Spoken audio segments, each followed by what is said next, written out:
জাতিসংঘ সাধারণ পরিষদের ৮০তম অধিবেশনে যোগ দিতে প্রধান উপদেষ্টার সফরসঙ্গী এনসিপি নেতা আখতার হোসেনের উপর হামলা হয়েছে।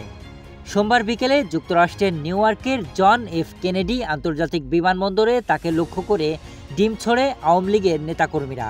তবে প্রশ্ন রয়ে গেছে, সরকারি সফরে কেন নিরাপত্তার এমন নাজেহাল অবস্থা, আর সেখানকার কনসুলেটেরই বা দায় কতটুকু? হামলার সময় আখতার হোসেনের সঙ্গী ছিলেন বিএনপির মহাসচিব মির্জা ফখরুল ইসলাম আলমগীর ও এনসিপির জ্যেষ্ঠ যুগ্ম মহাসচিব তাসনিম জারা। স্থানীয় আওয়ামী লীগের নেতাকর্মী ও সমর্থকেরা এ সময় তাসনিম জারাকে লক্ষ্য করে কটূক্তি এবং বিক্ষোভ করেন। তারা গাড়িতে ওঠার পর আওয়ামী লীগের নেতাকর্মী ও সমর্থকেরা গাড়ি অবরোধ করার চেষ্টা করেন, সেই সাথে জয় বাংলা সহ অন্যান্য স্লোগান দেন। এ সময় নিউ ইয়র্ক পুলিশ বিক্ষোভকারীদের প্রতিহত করার চেষ্টা করে। এই ঘটনাকে সন্ত্রাসী হামলা উল্লেখ করে এক বিবৃতি দিয়েছে জাতীয় নাগরিক পার্টি এনসিপি। সেই সাথে বাংলাদেশ সরকারের ব্যর্থতাকেই দায়ী করেছেন দলটি।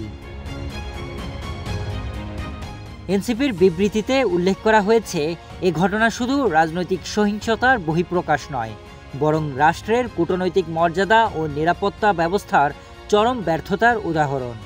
আমরা প্রশ্ন রাখছি, যদি সরকারি সফরের অংশগ্রহণকারীরা ন্যূনতম নিরাপত্তা না পান, তবে বিদেশে অবস্থানরত বাংলাদেশি কনসুলেট ও দূতাবাসগুলোর অস্তিত্বের যৌক্তিকতা কোথায়?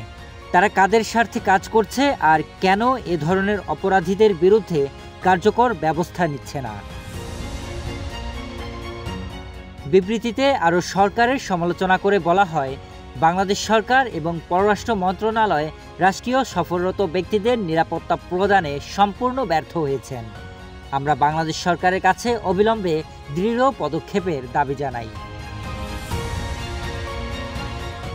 হামলার শিকার হওয়ার পর আখতার হোসেন সাংবাদিকদের জানিয়েছেন, আওয়ামী লীগ আবারও প্রমাণ করেছে তারা সন্ত্রাসী সংগঠন।